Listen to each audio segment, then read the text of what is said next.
Of all the most useless pieces of information that cemented itself in my own noodle is the significance of the date March 6, 2000. Among a catalog of Snapple facts and pop culture bites that could have been useful things like, math, I remembered that date because of the absolute off-the-charts hype-building marketing from premiere on Cartoon Network's Toonami block for the show Gundam Wing.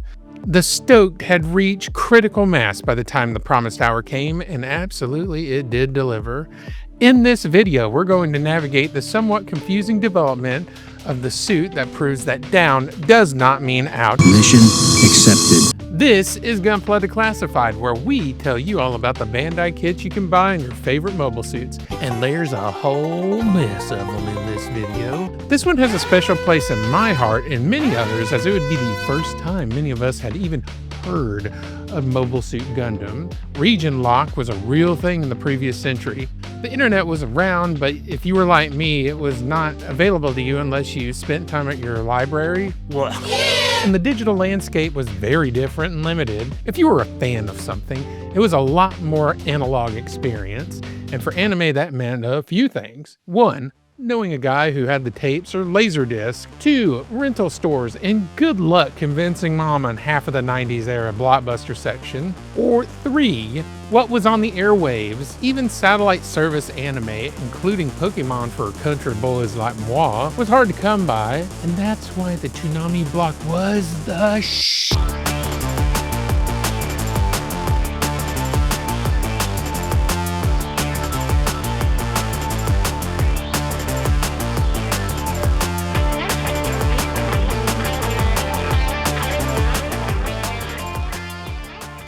You may be familiar with it, and there are way more eloquent videos out there that explore that history and significance of that part of TV culture. For many, it was the most accessible 2 hours of action animation in North America.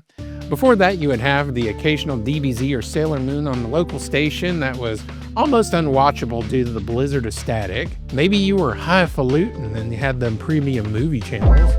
But they too were quite limited on what was largely available. Shout out Sci-Fi Channel to us old homies. Cartoon Network had started its campaign of radness with some slick promos for the new to us Mobile Suit Gundam Wing. Aired in Japan as New Mobile Report Gundam Wing between April 7th, 1995 and March 29th, 1996, it was received with an astounding sight, good enough to stay relevant, but not reaching that certified banger status. Not to slip under the waves of anime mediocrity, when it premiered 5 years later here in the States, it would blow the hell up.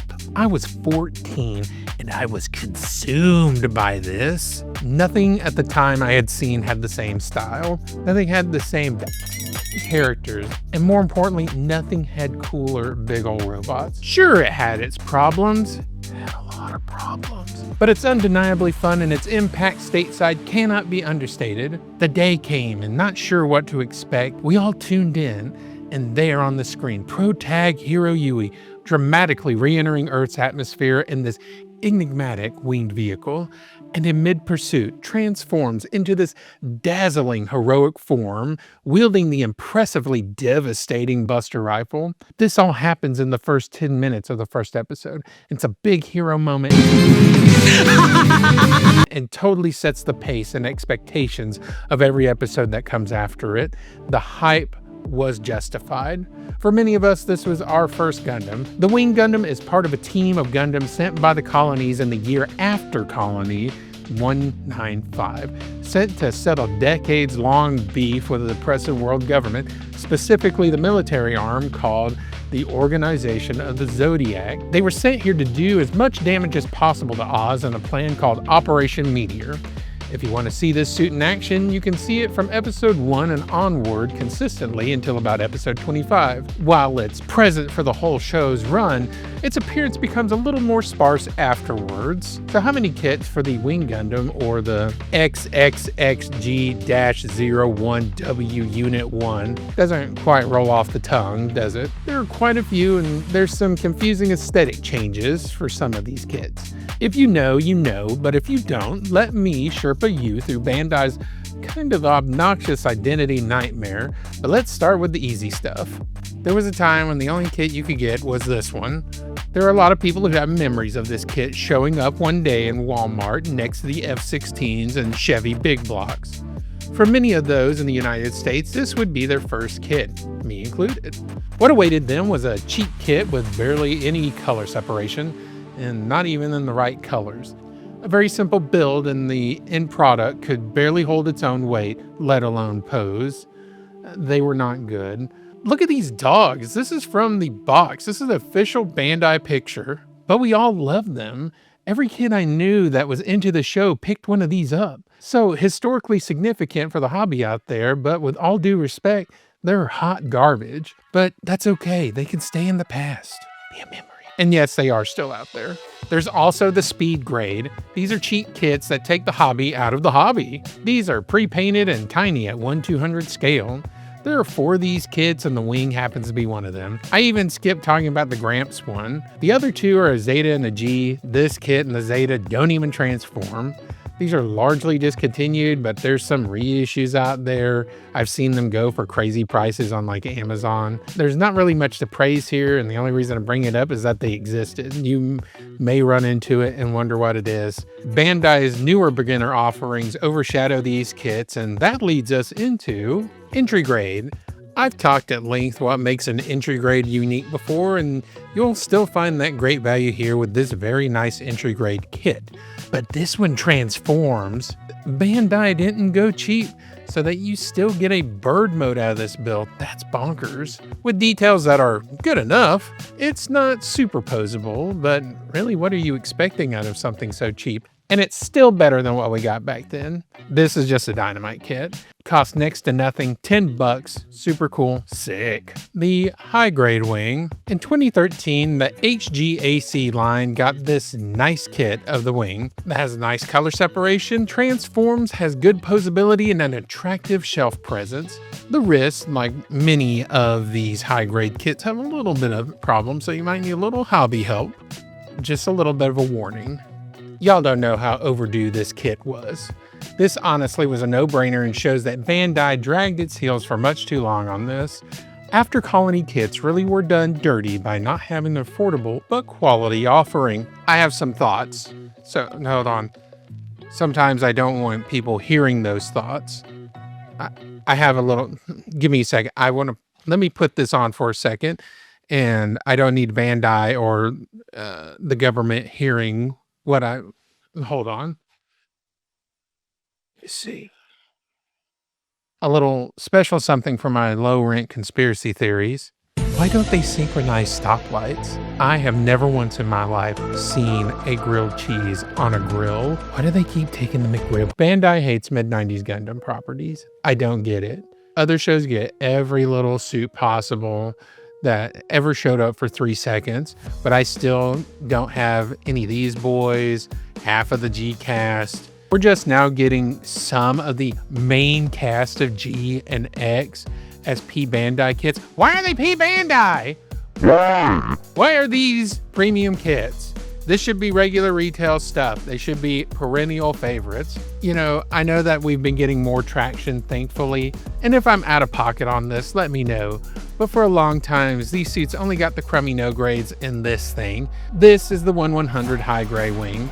It says high grade, but I've built a couple of these things, and yes, they are much better than the no grade kits, but they have a lot of problems. This is a pure opinion by me. They seem much cheaper than quality than even other high grades of its time. 1995 high grade tech at the 1/100 scale just did not hold parts or pose well. Not to say no one likes them, they were pretty popular then and even show up now, but thankfully newer offerings relegate these to just talking points. They're still reissued, so maybe it's a me thing, but unless you're looking for a nostalgic challenge, I would probably leave these where I found them. In 2010, fans of the classic Wing design got to enjoy this master grade, faithfully capturing the original production design.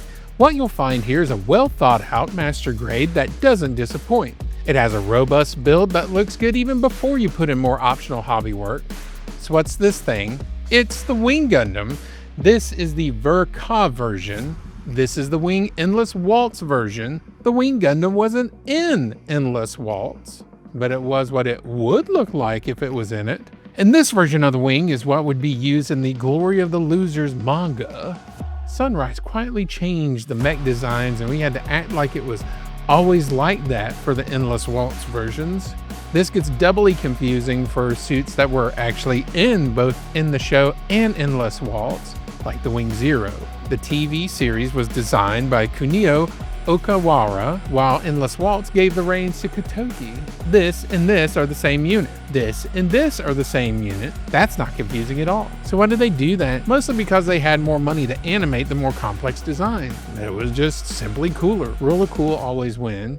And more merch, dog. Even if it did take forever to take advantage of it, why Bandai? Even though it didn't show up in Endless Waltz, like I said, it did show up in Glory of the Losers and still got the Kotoki glow up, and the artistic license was let loose here in this Verka version. This is the original 2004 kit I bought a long time ago, and regrettably, it has not survived the years. A pole wing lost its wing, but you can still see it's pretty cool nonetheless. I mean, pretty handsome. Rest in peace. Many people ask what the difference is in the actual Verka kit versus the regular line kit. They're virtually the same. They're the same molds. This one's newer and has a connection point for the action base, and has a little bit cleaner white than this one, and this one has more decals. But everybody buys those aftermarket water slides anyways, and wait. A few years ago, Bandai realized that they didn't hate money and remembered that there's an aging guard of lunatics who now make adult money. Maybe some of those people would like to give them some of that cheddar on some quality kits. The RG-20 is that Kotoki design in the Vision of Glory of the Losers manga. This is a really good kit, and this is the look you like, then pick this one up, boys. While diminutive in stature compared to that MG Wing EW, mouthful, it has all the detail RG is known for. It only has one drawback, being that it's an early RG. Now, if we could only get away from that advanced MS joint thing. Banger alert! This is number 35, Wing TV version. This kit rules. Here is mine right here. They took what was loved and explored new frontiers of mechanical creativity. Did you even know it could do this? It looks like a flippin' hog, ripping salmon out of a bear's jaw. Take that, Baloo. Straight up Judas Priest mode. This one has everything you would expect out of this grade and more. Truly some clever gimmicks and just stunning detail. Is it perfect? I'll leave the reviewing to others, but in my opinion, this is the best kit for this suit. This kit gives so much more than the price it commands and is just going to be a stunner. Mine is going to be part of larger work, and I'll post it on socials, and I would love to see your models in work in progress by posting on Instagram on Wednesday. I don't even care if it's Gunpla. If you like Warhammer, do that.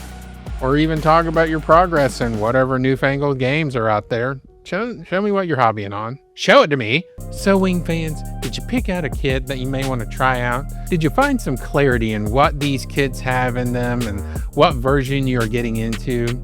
Like, subscribe, and comment if you like what I do or just need me to know how wrong I am. Check out our socials for some more goofy stuff like news I think you may need to know and want to see what I'm working on. Thanks, and this has been Gunpla Declassified.